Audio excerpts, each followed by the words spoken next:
I can't hear you. You got to talk pretty loud. Being blunt isn't the easiest approach to topics. Like, don't you think that like the aim of new atheism is shift towards like a paradigm of like rationalism or rational analysis of religion is more important than like preserving current relationships of like, you know, like with your relatives and friends? Like, isn't that human paradigm shift where it's more important, values more important than like, I don't know, the self of now? Well, let me let you make that decision for you in your life.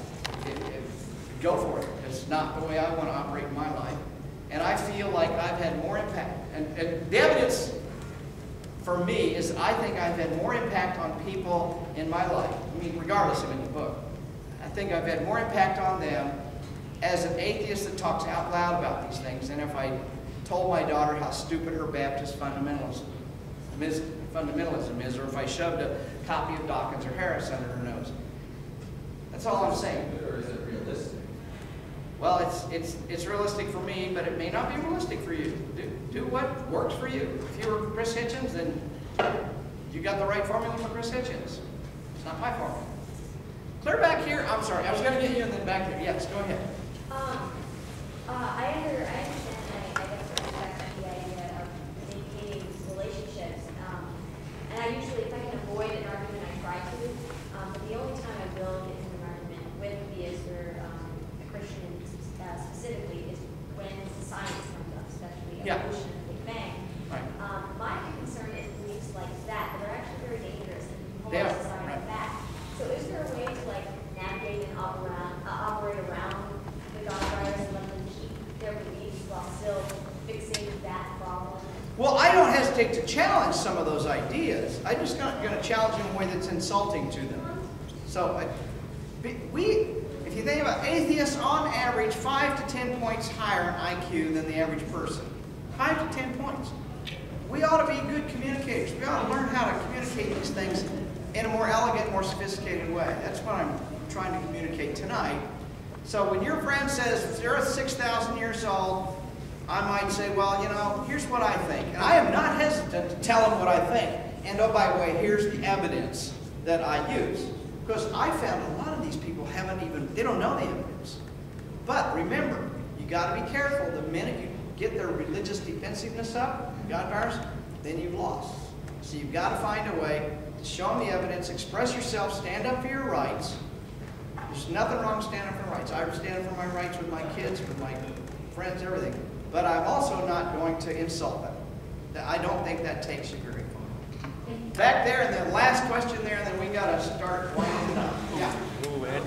One of the things that is difficult for me most of the time in the context of talking about religion and beliefs in God is I feel like communicating exactly what I think about religious beliefs, both the intelligence of the beliefs, of holding the beliefs, and the effects that they have in the world, there's a gap between what I end up saying with my atheist or agnostic friends and what I can say to my theist friends or family and still maintain the relationship with them. And I see some of that dichotomy here too when you say things like, you know, I don't want to bang my head against the brick wall, I want to maintain my relationships with these people.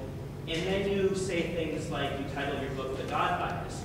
And I can imagine that theists would respond to that about as pleasantly as they do to Richard Dawkins' book, A God's Illusion. Yeah, right. And so I guess my question is, do you feel any kind of do you use this language of infection and the God virus with your theist friends and family and somehow not offend them with it? Or do you expressly avoid using this language when interacting with those people?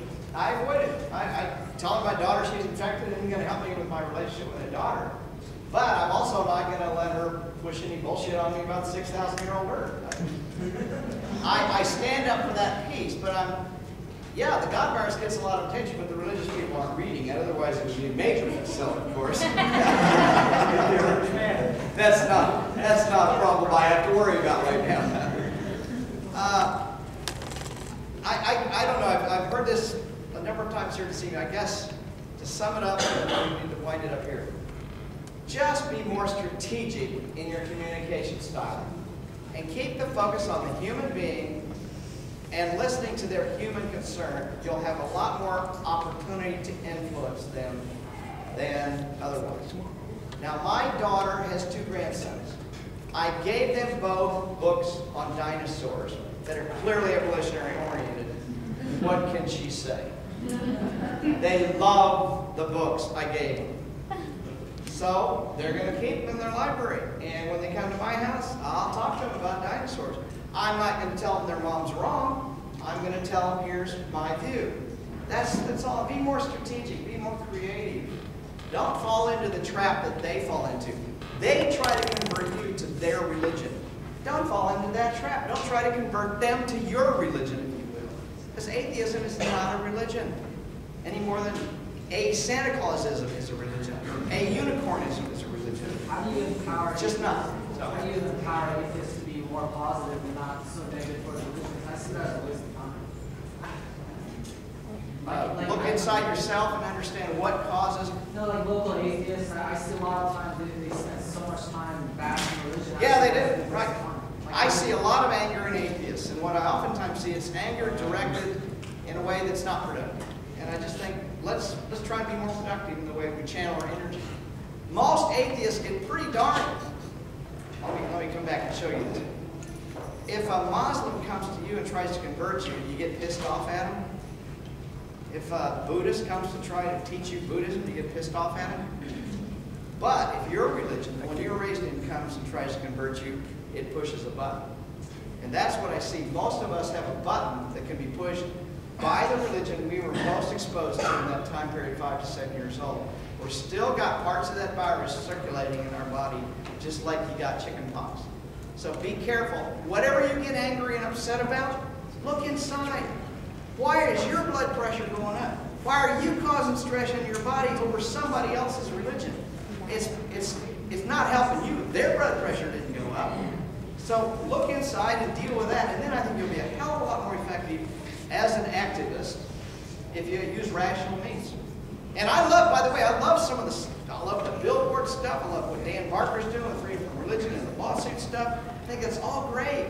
That's the political arena. It's not the personal arena. Keep those separate. Thanks again, guys. Let's